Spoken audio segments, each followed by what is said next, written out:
O ar-condicionado da sala de audiências no 4 zumbia baixo. Um som frio que parecia amplificar o silêncio entre as acusações. Eu estava sentada com a postura perfeitamente ereta, as mãos cruzadas sobre o colo para que ninguém visse o tremor. Do outro lado da mesa, meus pais. Meu pai, Roberto, com sua expressão de patriarca preocupado, e minha mãe, Marisa, enxugando uma lágrima que eu sabia ser falsa. O advogado deles, um homem de terno caro e sorriso predatório, falava com uma calma enervante. Ele dizia ao juiz que eu era emocionalmente instável, que minha recente decisão de cortar contato era a prova de um desequilíbrio perigoso, que eu era incapaz de administrar as próprias finanças e precisava de proteção. A proteção deles. Eles estavam pedindo na justiça para me interditar, para tomar controle de tudo que eu construí. E então meu pai deu o golpe final, olhando diretamente para o juiz. Tudo o que fizemos, meritíssimo, foi para o bem dela. É nossa filha, e não vamos deixar que ela destrua a própria vida. Naquele instante, o advogado deles me lançou um olhar de triunfo. Um micro-sorriso de deboche que durou menos de 1 segundo, mas que queimou em mim como ferro em brasa. Meu sangue não ferveu, ele gelou. Cada palavra deles era um golpe calculado, usando a linguagem do cuidado para executar um ato de violência. Eles não estavam tentando me salvar. Estavam tentando me aprisionar. Eu olhei para o meu apartamento de 55 em Quimir 2 na Vila Mariana, que paguei cada centavo do financiamento sozinha, para o meu carro, para a minha carreira de designer que construí noite após noite. Tudo isso, na visão deles, era um recurso a ser controlado. A humilhação pública era apenas a ferramenta. A voz do advogado deles ecoava, listando minhas imprudências, o meu isolamento, minha recusa em atender suas ligações.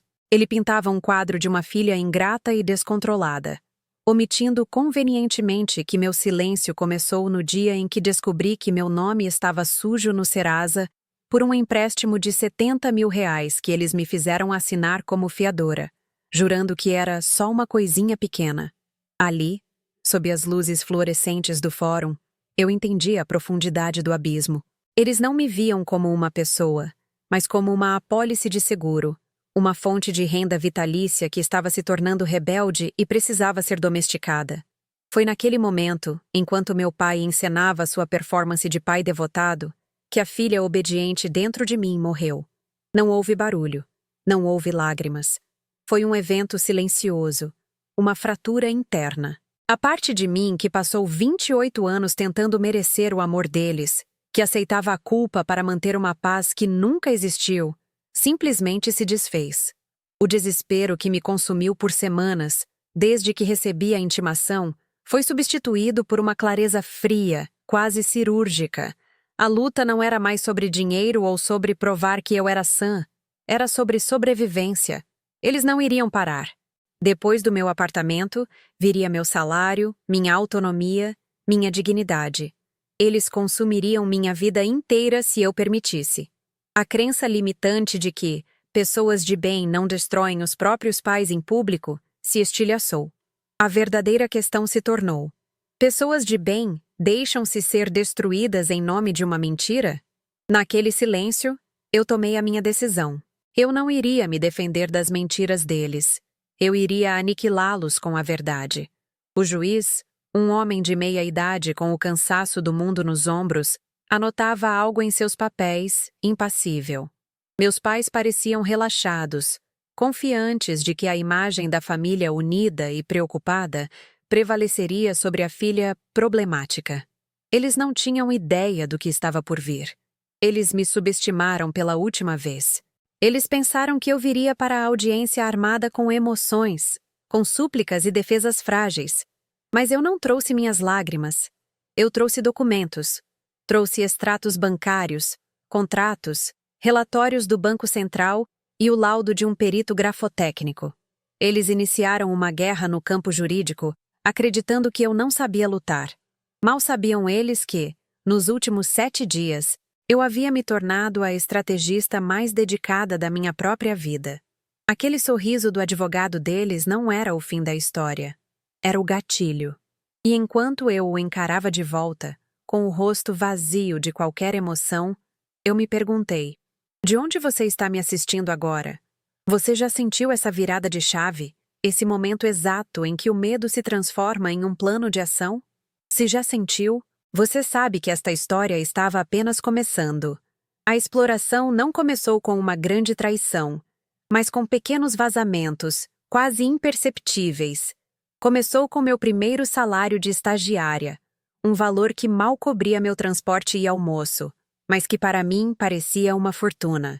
Meu pai, Roberto, sentou-se comigo na mesa da cozinha, sério, e explicou que pessoas inteligentes fazem o dinheiro trabalhar para elas. Minha mãe, Marisa, completou com um abraço, dizendo que eles iriam guardar um pouquinho para mim, para o meu futuro. Esse pouquinho se tornou uma taxa mensal. Nunca foi um pedido, mas uma declaração. O dinheiro simplesmente desaparecia da minha conta com a justificativa de que estava sendo investido ou guardado para uma emergência. Eu, com 19 anos e desesperada por aprovação, via aquilo como um ritual de passagem para a vida adulta, uma prova de que eu era uma filha responsável. Mal sabia que a única emergência que eles cobriam era o buraco sem fundo do estilo de vida que eles não podiam bancar. E o único investimento era na minha contínua submissão. A conta poupança conjunta foi o passo seguinte na escalada do controle. A ideia foi da minha mãe, apresentada com uma performance digna de novela. É para emergências, filhinha. Se algo acontecer com você, como vamos te ajudar? E se algo acontecer conosco? A lógica era perversa e irrefutável para a mente de uma jovem programada para agradar. Abri a conta, e meu suado dinheiro começou a ser depositado ali. As emergências não demoraram a aparecer. Primeiro foi uma viagem de uma semana para Porto de Galinhas, porque eles precisavam descansar a cabeça. Depois, a reforma completa da cozinha, com armários planejados e bancada de granito, porque a minha mãe merecia um lugar bonito para cozinhar para a família. O dinheiro saía, e a justificativa vinha depois, sempre acompanhada de uma promessa vaga de reposição que nunca se concretizava. Eu via meu futuro sendo drenado para financiar o presente deles e me sentia culpada por sentir raiva. Afinal, uma boa filha não mede sacrifícios pelos pais. Meu pai, Roberto, sempre foi o arquiteto da nossa ruína financeira disfarçada de cuidado familiar. Ele era o homem das planilhas que não fechavam, dos negócios de oportunidade que sempre davam errado e das decisões autoritárias que ninguém podia questionar. Ele nunca pedia, ele determinava. Era ele quem definia os valores e os prazos. Minha mãe, Marisa, era a executora emocional. Ela transformava as ordens dele em súplicas, em apelos chorosos sobre o quanto eles se sacrificaram por mim e como era minha vez de retribuir. Eles formavam uma dupla perfeita, a razão fria e a chantagem quente.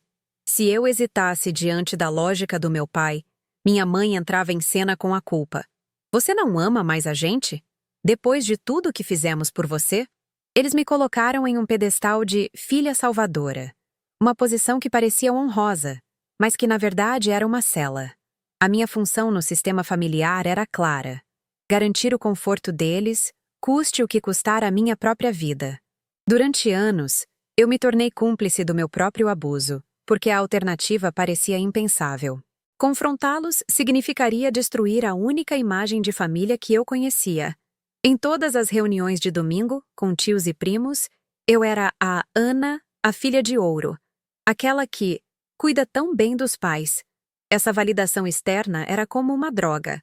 Eu me apegava a ela para ignorar os extratos bancários, as promessas quebradas, o sentimento crescente de que eu estava correndo em uma esteira, trabalhando cada vez mais apenas para permanecer no mesmo lugar, enquanto eles desfrutavam de uma vida que era, em grande parte, financiada por mim. Eu paguei por jantares caros, por concertos no carro deles, por impostos atrasados, sempre me convencendo de que era meu dever. A crença de que eu lhes devia algo era a corrente mais forte que me prendia, uma dívida impagável que eles faziam questão de me cobrar todos os dias, não com palavras, mas com expectativas silenciosas e olhares de decepção quando eu ameaçava impor um limite. A grande virada, o momento em que a neblina da obrigação filial começou a se dissipar, aconteceu há 2 anos. Eles me abordaram com a mesma naturalidade de sempre, durante um almoço de domingo. Meu pai mencionou, entre uma garfada e outra, que precisava de um fiador para um empréstimo pessoal pequeno. Coisa de 20 mil reais, filha. É só para a gente quitar umas contas e respirar. O banco exige um fiador. É pura burocracia. Ele disse, sem me olhar nos olhos. Minha mãe segurou minha mão. É só assinar um papelzinho, meu amor. Não vai te custar nada. Em 6 meses, está tudo pago. A pressão foi sutil, mas imensa. Recusar ali, na frente de todos, seria declarar guerra.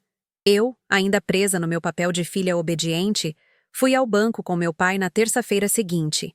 Ele me entregou a papelada, apontou onde assinar, e eu assinei, sentindo um calafrio que ignorei. Foi um ato de confiança cega, o último que eu cometeria na vida. A verdade sobre os 70 mil reais não veio deles, claro. Veio na forma de uma carta fria do Serasa, 6 meses depois, informando que meu nome estava negativado por inadimplência em um contrato de fiança. Meu mundo desabou. Eu liguei para o banco, tremendo, e a gerente me informou o valor real da dívida e o número de parcelas atrasadas. 20 mil se transformaram em 70 mil. O empréstimo pessoal era, na verdade, um financiamento complexo com juros altíssimos. Naquele dia, a ficha não caiu, ela despencou. A humilhação de ter meu score de crédito destruído, de ter um pedido de cartão de crédito negado, de saber que minha vida financeira estava em ruínas por causa de uma mentira deliberada, foi avassaladora. E mesmo assim, movida pela vergonha e pelo medo do escândalo, eu paguei 3 das parcelas atrasadas com o dinheiro que eu guardava para trocar de carro. Eu ainda estava tentando salvar a imagem deles, mesmo sabendo que eles haviam me apunhalado pelas costas.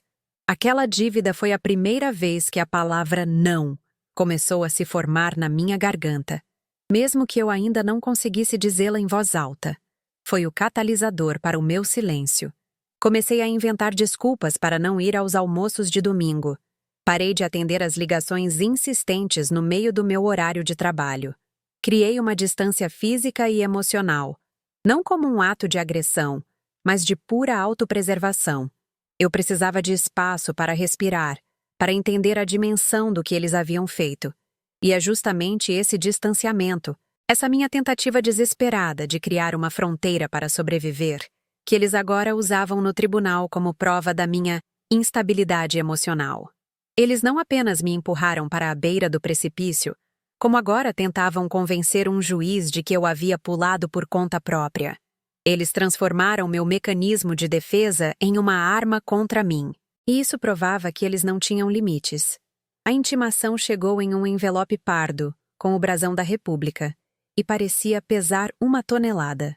Eu a abri com as mãos trêmulas na bancada da minha cozinha, e as palavras saltaram da página, frias e brutais.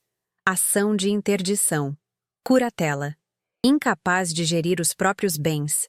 Cada termo era um soco no estômago. Eles não estavam apenas me processando por dinheiro. Estavam tentando anular minha existência como adulta, me transformar legalmente em uma criança novamente. A petição inicial, redigida pelo advogado deles, era uma obra de ficção cruel, listando meu isolamento voluntário e gastos impulsivos, que, ironicamente, eram as parcelas da dívida deles que eu paguei, como sintomas de um colapso mental iminente. Sentei-me no chão da minha própria casa, a casa que eles queriam tomar, e o silêncio do apartamento de 55 meus nunca pareceu tão opressor. Eles não estavam preocupados. Eles estavam caçando. E eu era a presa encurralada em seu próprio território. 2 dias depois, a ofensiva emocional começou.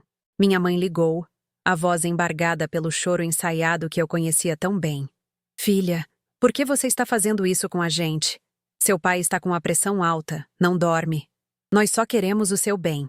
Esse processo é para te proteger de si mesma. Desista dessa loucura. Venha para casa conversar. A palavra casa soou como uma armadilha. Meia hora depois, uma mensagem do meu pai no WhatsApp. Ana, Sua mãe está destruída. Você está sendo egoísta. Estamos fazendo isso por amor e você nos trata como inimigos. Pense no que está fazendo com a sua família. Era a estratégia de sempre, o cerco duplo. A culpa vinda da minha mãe, a acusação vinda do meu pai. Eles me empurravam para um abismo e me culpavam por cair, esperando que a vertigem da culpa me fizesse rastejar de volta, pedindo perdão por ter sido empurrada. Desta vez, porém, o veneno deles encontrou uma resistência nova e silenciosa dentro de mim. A pressão se espalhou como uma infecção pela família. Minha tia Lúcia, a irmã mais velha da minha mãe, me ligou no sábado de manhã. Sua voz era melosa, cheia daquela falsa preocupação que sempre precede uma bronca. Aninha, meu amor, sua mãe me ligou. Ela está arrasada. O que está acontecendo? Vocês sempre foram tão unidos. Resolver as coisas na justiça. Isso não é coisa da nossa família. Eles te amam tanto, só estão assustados. Cada palavra dela era um prego no meu caixão de filha ingrata. O mundo externo, a plateia para quem meus pais sempre atuaram, estava sendo mobilizado contra mim. Eu era a vilã da história. A ovelha negra que ousou quebrar a fachada de harmonia. A solidão se tornou palpável. Eu estava completamente só. E eles sabiam disso. Usaram meu isolamento como arma no tribunal. E agora, como ferramenta de tortura psicológica fora dele, garantindo que ninguém viesse me validar ou oferecer apoio. Naqueles dias, a boa filha dentro de mim travou uma guerra civil contra o meu instinto de sobrevivência. Eu mal dormia, repassando cada acusação, cada memória de sacrifício. A crença limitante que eles instalaram em mim desde a infância gritava em minha mente. Pessoas de bem não destroem os próprios pais em público. Família é sagrada, não importa o que aconteça. Eu me via no tribunal, expondo as mentiras. As dívidas, as manipulações, e a imagem me aterrorizava. Eu seria o monstro, a filha cruel que humilhou os pais idosos na frente de um juiz. A vergonha era paralisante. Eu considerava ceder, ligar para eles, aceitar qualquer acordo humilhante só para acabar com aquilo, só para restaurar a paz podre que eu sempre conheci. O medo de ser julgada pelo resto da família, de carregar esse estigma para sempre, era quase tão grande quanto o medo de perder tudo o que eu tinha. O ponto de ruptura veio numa terça-feira, às 3 da manhã. Eu estava revirando uma caixa de documentos antigos, procurando qualquer coisa que pudesse me ajudar. Quando encontrei uma correspondência de um banco que eu mal lembrava ter conta. Era um aviso de cobrança final de um cartão de crédito com um limite de R$ 15.000, totalmente estourado. As compras eram recentes, taxas de resort em um hotel de luxo no Ceará, jantares em restaurantes caros, compras online em lojas de grife, datas em que eu estava trabalhando até tarde em um projeto, comendo comida congelada para economizar tempo e dinheiro. A assinatura no contrato de adesão do cartão, que veio anexa, era uma imitação grosseira da minha. Naquele momento, o chão desapareceu. A exploração não era algo do passado. Estava acontecendo agora. Enquanto eles me acusavam de ser financeiramente irresponsável, estavam ativamente usando meu nome para financiar uma vida de luxo que eu mesma não tinha. O pânico que me sufocou por um instante deu lugar a algo completamente diferente. As lágrimas secaram, não por consolo, mas por evaporação. A confusão mental se dissipou, substituída por uma clareza cortante, fria como gelo. O desespero se transformou em um propósito. Ali, na solidão da madrugada, iluminada apenas pela tela do celular, eu entendi a verdade fundamental. Eles não iriam parar. Nunca. Se eu ganhasse esse processo, eles inventariam outra dívida, outra fraude, outra emergência. Eles me sangrariam até a morte, um corte de papel de cada vez. Eles não me viam como uma filha, mas como um recurso natural inesgotável, uma propriedade a ser explorada. A luta não era mais sobre salvar meu apartamento ou meu nome. Era sobre salvar minha vida. A pergunta deixou de ser: como posso me defender? E se tornou: como eu venço de forma definitiva? A filha obediente não morreu. Ela foi executada por essa constatação. Eu olhei ao redor do meu pequeno apartamento. Cada objeto, O sofá que paguei em 12 vezes, a estante de livros que montei sozinha, as fotos de viagens que fiz com meu próprio dinheiro, eram testemunho da minha autonomia. Eles não queriam apenas o dinheiro. Eles queriam destruir a prova de que eu podia existir sem eles. Queriam me arrastar de volta para a dependência, onde eu era mais fácil de controlar. E a crença limitante sobre não destruir os pais se inverteu com uma força violenta.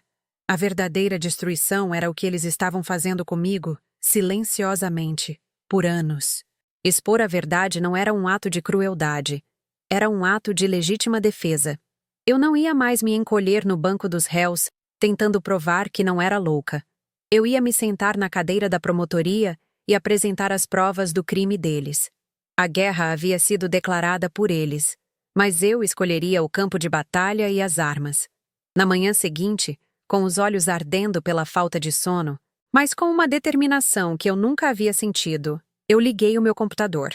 Ignorei as dezenas de mensagens não lidas e as chamadas perdidas. Minha busca não era por artigos de autoajuda ou fóruns de desabafo. Eu digitei no Google: advogada especialista em direito de família e fraudes financeiras São Paulo. Eu não precisava de um pitbull de tribunal que gritasse mais alto que o advogado deles. Eu precisava de uma estrategista, alguém metódica, discreta e implacável. Passei 2 horas lendo perfis, cruzando informações, até encontrar um nome: Doutora Helena. As avaliações a descreviam como cirúrgica e focada em fatos, não em drama. Respirei fundo e disquei o número do escritório. Marquei uma consulta para o dia seguinte. Aquele telefonema foi o primeiro ato da minha nova vida. Foi o momento em que parei de reagir e comecei a agir.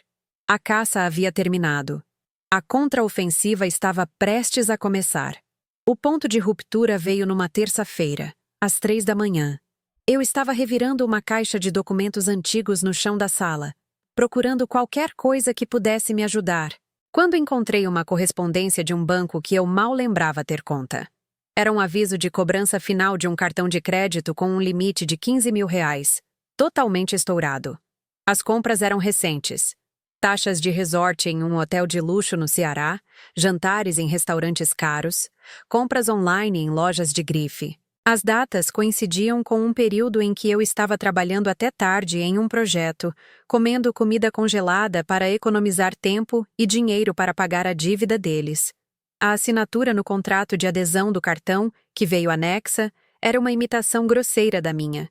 Naquele momento, o chão desapareceu. A exploração não era algo do passado, um erro de cálculo. Estava acontecendo agora. Enquanto eles me acusavam de ser financeiramente irresponsável, estavam ativamente usando meu nome para financiar uma vida de luxo que eu mesma não tinha. O pânico que me sufocou por um instante deu lugar a algo completamente diferente. As lágrimas secaram, não por consolo, mas por evaporação.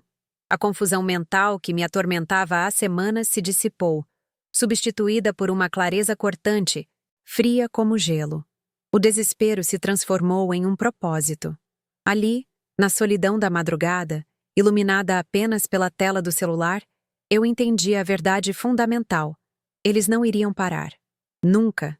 Se eu ganhasse esse processo de interdição, eles inventariam outra dívida, outra fraude, outra emergência para justificar seu controle.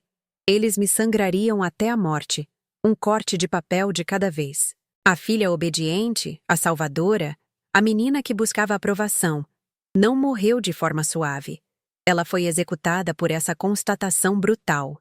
A dor não sumiu, mas ela se tornou combustível. O medo não desapareceu, mas ele agora tinha uma direção, um alvo claro. A tristeza se transformou em uma armadura de silêncio e determinação. Eles não me viam como uma filha, mas como um recurso natural inesgotável, uma propriedade a ser explorada até a exaustão.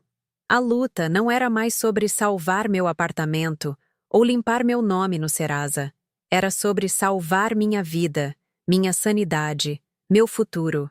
Cada sacrifício que fiz, cada empréstimo que paguei, cada desculpa que aceitei não era um ato de amor, mas uma permissão para que eles continuassem. A imagem deles no tribunal, posando de pais preocupados enquanto me destruíam financeiramente pelas costas, se tornou a imagem definidora. Eles não estavam apenas sendo irresponsáveis. Eles eram predadores. E a presa, encurralada por tempo demais, finalmente decidiu que não iria mais fugir. A questão deixou de ser "como posso me defender?" e se tornou "como eu venço de forma definitiva?" A resposta era simples e aterrorizante. Eu precisava parar de me defender das mentiras deles e começar a atacar com a verdade deles. A crença limitante que eles instalaram em mim desde a infância, o mantra de que pessoas de bem não destroem os próprios pais em público, se inverteu com uma força violenta. A verdadeira destruição era o que eles estavam fazendo comigo, silenciosamente, por anos a fio. Expor a verdade não era um ato de crueldade. Era um ato de legítima defesa. Eu não seria a filha ingrata que os humilhou. Eu seria a sobrevivente que se recusou a ser apagada. A vergonha que eu sentia não era minha. Pertencia a eles. E eu iria devolvê-la com juros, sob as luzes frias daquele mesmo fórum. A família que eu tentava proteger era uma farsa. Uma peça de teatro onde eu tinha o papel da financiadora e do bode expiatório. E naquela madrugada, eu decidi que o espetáculo havia acabado. O roteiro não seria mais escrito por eles. Eu não iria mais me encolher no banco dos réus, tentando provar que não era louca. Eu ia me sentar na cadeira da promotoria e apresentar as provas do crime deles. A guerra havia sido declarada por eles no momento em que entraram com aquela ação, mas eu escolheria o campo de batalha e as armas. Eles me atacaram com opiniões, com acusações vagas sobre minha instabilidade emocional. Eu os destruiria com fatos, extratos, contratos, laudos periciais. Eles queriam transformar a audiência em um drama familiar, um palco para suas performances de vítimas. Eu a transformaria em uma auditoria forense. O sorriso do advogado deles, aquele microdeboche que me queimou na alma, seria apagado não por um discurso emocionado, mas pelo peso irrefutável de documentos timbrados. A filha boazinha, que chorava e pedia compreensão, estava morta e enterrada sob uma pilha de faturas fraudulentas. Em seu lugar, nasceu uma estrategista, movida não por ódio, mas por uma necessidade absoluta de sobreviver. Na manhã seguinte, com os olhos ardendo pela falta de sono, mas com uma determinação que eu nunca havia sentido, eu liguei o meu computador. Ignorei as dezenas de mensagens não lidas e as chamadas perdidas da minha mãe, da minha tia, do meu pai. O tempo de ouvir havia acabado. Minha busca não era por artigos de autoajuda ou fóruns de desabafo. Eu digitei no Google: advogada especialista em direito de família e fraudes financeiras São Paulo. Eu não precisava de um pitbull de tribunal que gritasse mais alto que o advogado deles. Eu precisava de uma cirurgiã, alguém metódica, discreta e implacável. Passei 2 horas lendo perfis, cruzando informações, até encontrar um nome: Doutora Helena. As avaliações a descreviam como focada em fatos, não em drama. Respirei fundo e disquei o número do escritório. Marquei uma consulta para o dia seguinte. Aquele telefonema foi o primeiro ato da minha nova vida. Foi o momento em que parei de reagir e comecei a agir. A caça havia terminado. A contraofensiva estava prestes a começar. O escritório da doutora Helena ficava em um prédio comercial discreto na Avenida Paulista, um lugar que cheirava a café forte e a problemas caros. Ela não era o tipo de advogada de seriado de TV, com discursos inflamados e gestos dramáticos.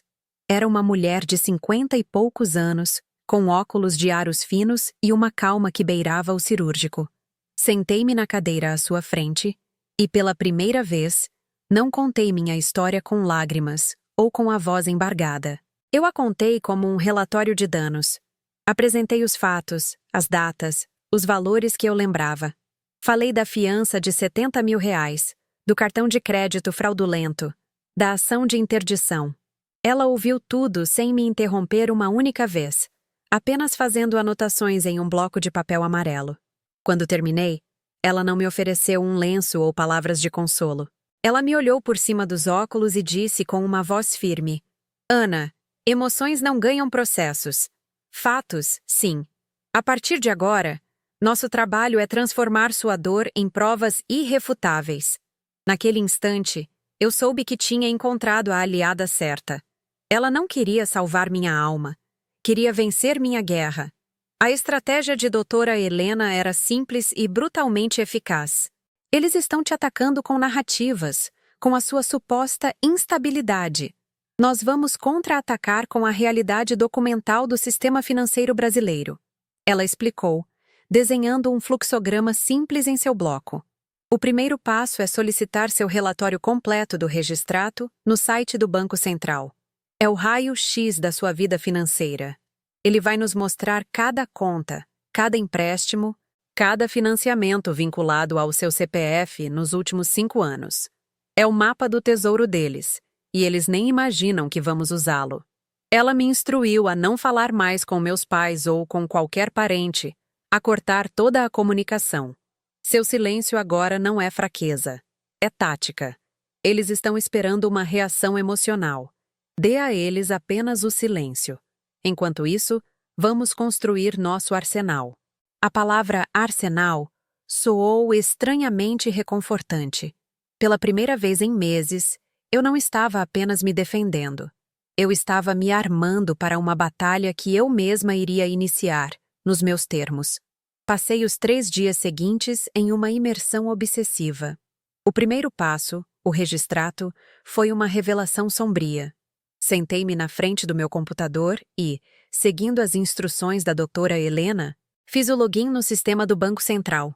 O relatório demorou alguns minutos para ser gerado, e quando a planilha abriu na tela, meu coração parou por 1 segundo. Era uma lista longa e detalhada, fria e impessoal, de todas as correntes que eles haviam amarrado em mim sem que eu soubesse.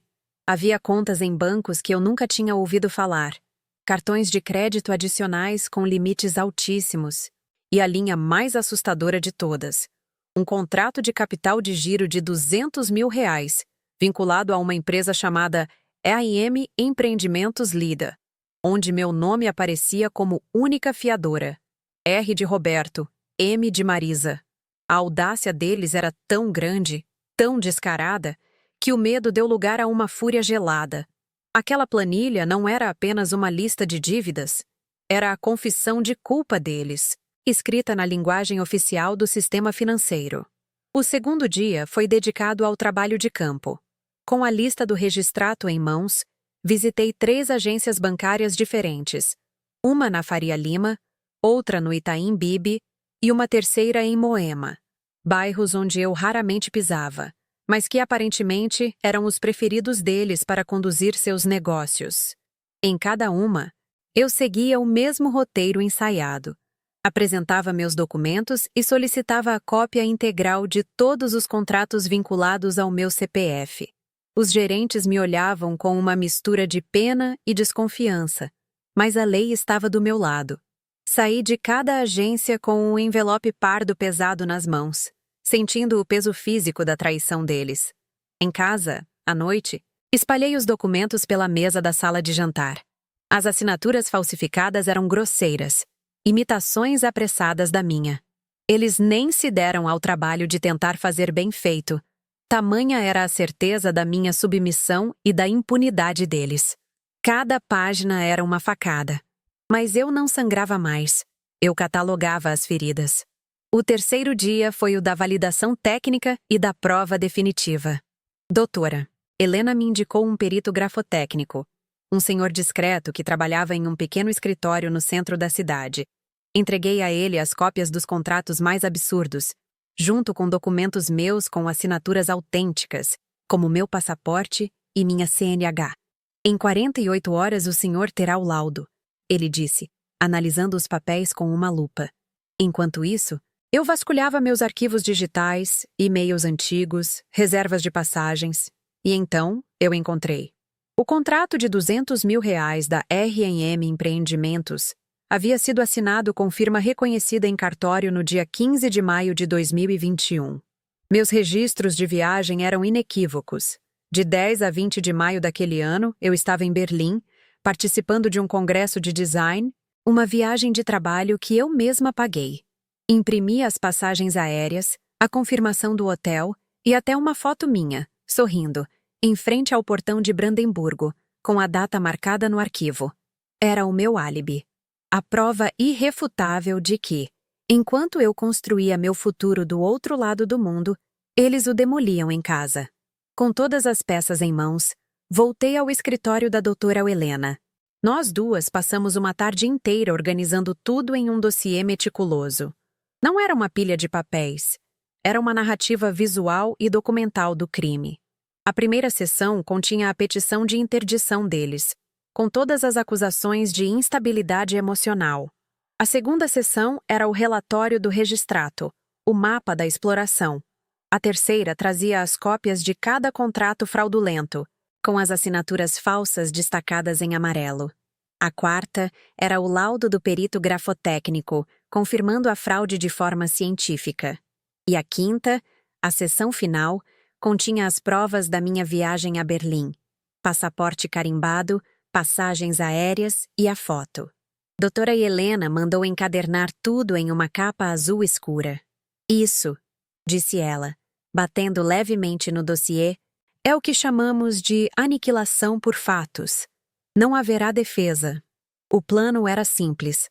Protocolar o dossiê nos autos do processo no início da audiência, sem que a outra parte soubesse do seu conteúdo. Eles entrariam na sala esperando um cordeiro e encontrariam uma promotora.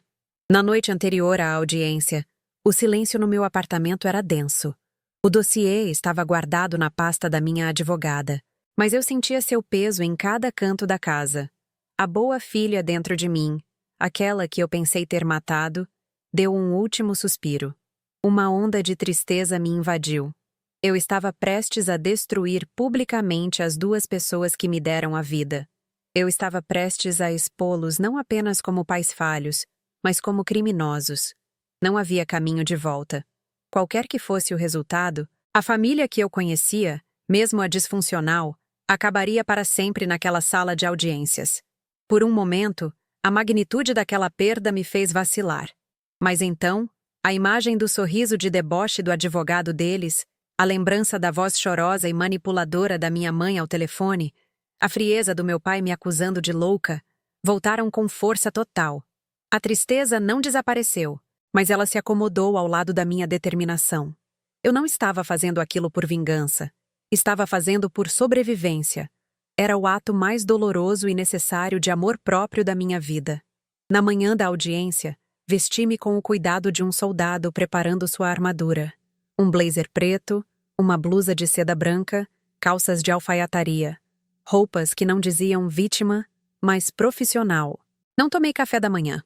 Meu estômago estava fechado por uma mistura de nervosismo e uma estranha serenidade. No caminho para o fórum, não ouvi música. Dirigi em silêncio, repassando mentalmente cada passo do plano com a doutora Helena. Quando estacionei o carro, minhas mãos não tremiam. Eu não sentia mais o pânico que me consumiu quando recebi a intimação. Em seu lugar, havia um foco absoluto, uma clareza de propósito que eu nunca experimentara. Eu não estava indo para uma briga de família. Estava indo para uma execução processual. Eu era a cliente, a testemunha, e, de certa forma, a carrasca da mentira que definiu minha vida por 28 anos. Ao sair do carro, respirei fundo o ar poluído de São Paulo e caminhei em direção à entrada do fórum, com passos firmes e o queixo erguido. Ao entrar no corredor que levava à sala de audiências número 4, eu os vi. Meu pai, minha mãe e o advogado deles, conversando em um canto, rindo de algo. Meu pai parecia relaxado, com seu ar de patriarca benevolente. Minha mãe ajustava o lenço no pescoço, pronta para sua performance de matriarca sofredora. Eles me viram e seus sorrisos vacilaram por um instante, substituídos por olhares de reprovação e pena. Eles ainda acreditavam estar no controle. Eles me viam como a filha rebelde que precisava ser colocada em seu devido lugar. Não tinham a menor ideia do que estava prestes a acontecer, do conteúdo do dossiê azul que a doutora Helena carregava discretamente em sua pasta. Naquele momento, olhando para eles do outro lado do corredor, eu não senti ódio. Senti uma distância abissal, como se olhasse para estranhos. Eu me pergunto, de onde você está assistindo, se já sentiu essa calma gélida que vem antes de uma batalha inevitável? Se sim, você sabe que a justiça, às vezes, não faz barulho. Ela chega em um envelope protocolado. O momento chegou. O advogado dos meus pais encerrou sua acusação com um floreio dramático. E o juiz se virou para a nossa mesa. Doutora Helena, a palavra é sua. Minha advogada se levantou, mas não caminhou para o centro da sala. Ela permaneceu ao meu lado, uma presença sólida e calma. Seus olhos encontraram os do juiz, e sua voz soou clara, sem emoção. Meritíssimo! Minha cliente não prestará depoimento neste momento. A defesa entende que as alegações da parte contrária são baseadas em percepções subjetivas. Portanto, em vez de uma narrativa, gostaríamos de apresentar fatos. Acabamos de juntar aos autos um dossiê com documentos oficiais. Sugiro, para o bom andamento desta audiência, que o escrevente proceda à leitura da lista de débitos e relações financeiras ativas vinculadas ao CPF da senhora Ana Ribeiro, conforme relatório do Banco Central. Um murmúrio percorreu o pequeno público. Meus pais trocaram um olhar de triunfo. O sorriso no rosto do advogado deles se alargou. Eles pensaram que aquela era a confissão da minha incompetência, a prova final de que precisavam. Eles não tinham ideia de que estavam sorrindo para a própria sentença de morte. O juiz, parecendo intrigado pela abordagem incomum, folheou o dossiê que o oficial de justiça lhe entregou e fez um sinal afirmativo para o escrevente. O homem de meia-idade ajustou os óculos e começou a ler com uma voz monótona, que contrastava violentamente com a tempestade que se formava na sala. Item 1. Cartão de crédito. Banco Itaú. Final 40,58. Dívida em aberto de R$ 10.214,33. Meu pai balançou a cabeça lentamente, um gesto de "eu avisei" direcionado ao juiz. Minha mãe suspirou, um som calculado de sofrimento. Item 2. Empréstimo pessoal, Bradesco, contrato número 789B, saldo devedor de R$ 35.800. O advogado deles cruzou os braços, satisfeito. A narrativa deles estava se confirmando. A filha descontrolada, a gastadora impulsiva. Eu mantive meu rosto impassível, minhas mãos firmes sobre o colo. O zumbido do ar-condicionado parecia mais alto, preenchendo o silêncio enquanto o escrevente virava a página.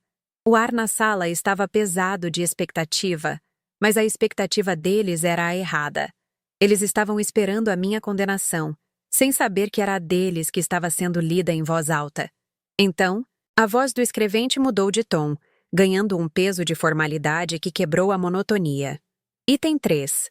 Contrato de capital de giro, Banco Santander, no valor de R$ 200.000, aberto em 15 de maio de 2021, em nome da pessoa jurídica, RM Empreendimentos Ltda. CNPJ número tal. Ele fez uma pausa, e todos na sala prenderam a respiração. Onde a senhora Ana Ribeiro consta como única fiadora. Contrato com firma reconhecida no 3º tabelionato de notas da capital. O silêncio que se seguiu foi absoluto, denso, como se o som tivesse sido sugado para fora da sala. O sorriso do advogado deles desapareceu, substituído por uma máscara de confusão. Vi o rosto do meu pai perder a cor, passando de um tom rosado de autoconfiança para um branco pálido de pânico. Minha mãe levou a mão à boca, seus olhos arregalados fixos em mim, não com pena, mas com um terror primordial. Eles entenderam. Naquele exato instante, eles entenderam que a armadilha que haviam montado por anos havia acabado de se fechar sobre eles. Antes que o choque pudesse se dissipar, doutora, Helena se levantou novamente com a mesma calma cirúrgica. Ela caminhou até a mesa do juiz, sem pressa.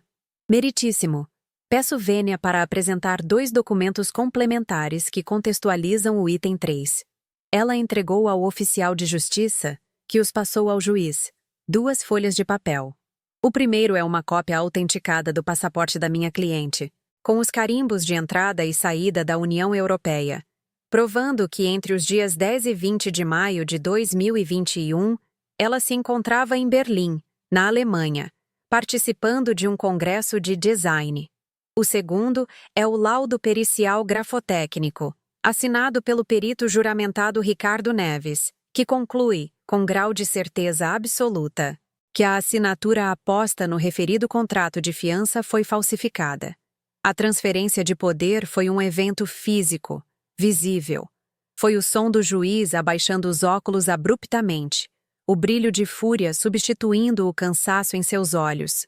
Foi o tremor na mão do meu pai, que agora agarrava a beirada da mesa como se fosse se afogar. O juiz olhou dos documentos para os meus pais, e o olhar dele não era de um magistrado, mas de um predador que acaba de encurralar sua presa. O desprezo em seu rosto era uma arma. Ele não disse uma palavra a eles. Ele se virou para mim, e pela primeira vez naquele dia, ele me viu. Não como a filha instável, mas como a vítima de um crime hediondo.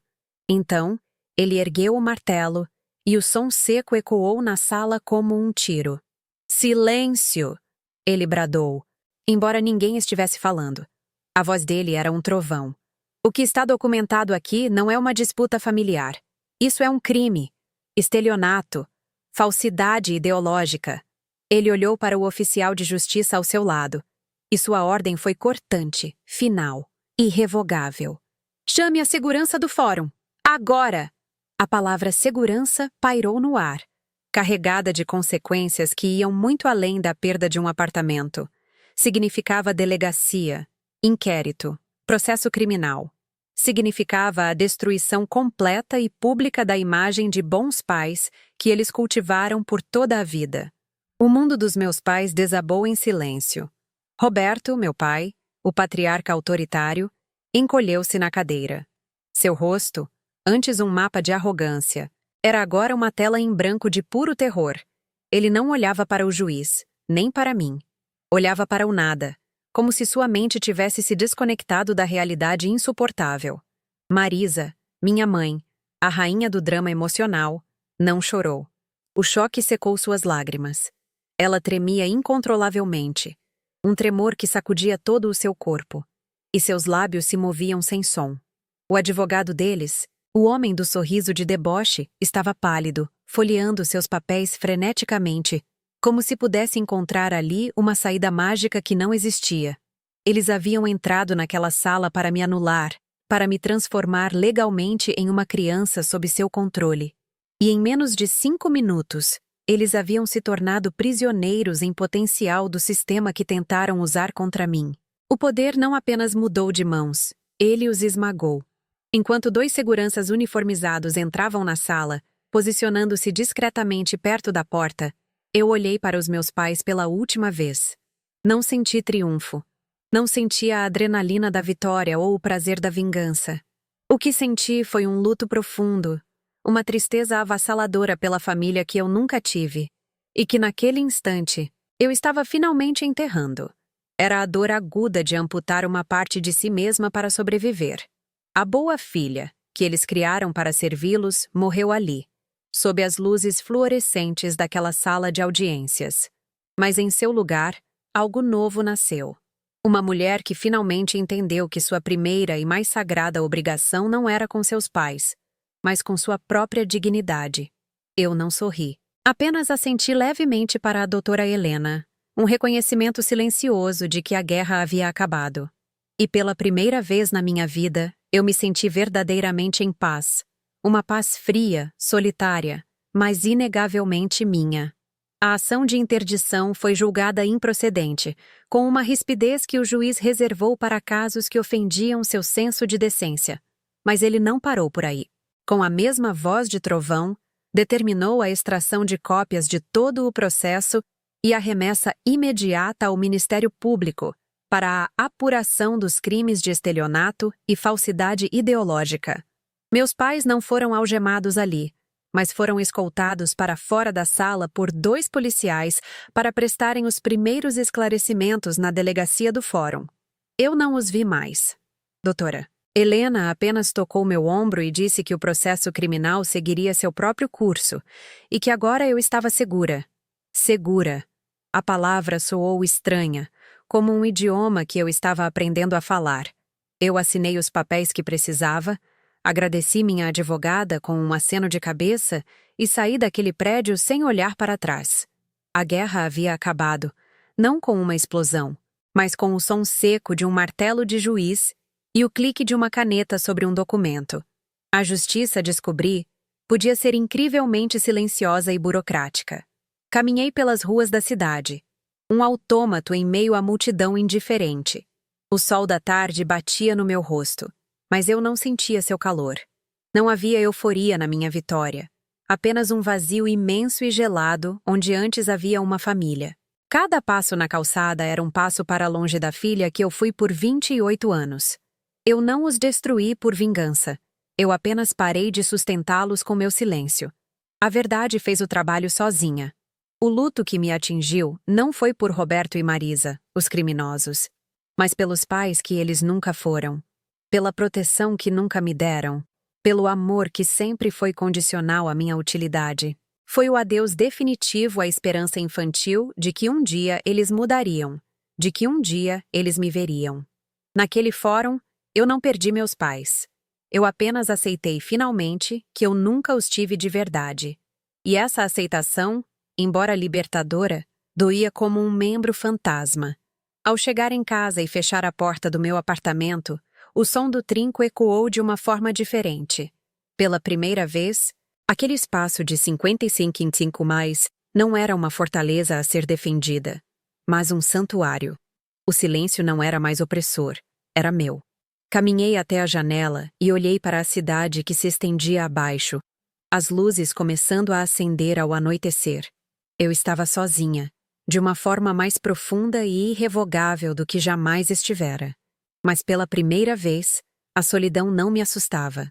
Era o preço da minha liberdade, e eu o pagaria de bom grado. Preparei uma xícara de chá, o ritual simples e mundano parecendo um ato de profunda soberania. Cada objeto ao meu redor, cada conta paga, cada livro na estante, era um testemunho de que eu era capaz. Eles tentaram me convencer de que eu era frágil e instável, mas a verdade é que eles é que não conseguiam sobreviver sem mim, e agora teriam que aprender. Eu não sei o que o futuro me reserva. As cicatrizes dessa batalha ficarão para sempre. Um lembrete do custo da dignidade. O processo criminal contra eles vai se arrastar, e talvez um dia eu seja chamada para testemunhar. Não sei como me sentirei.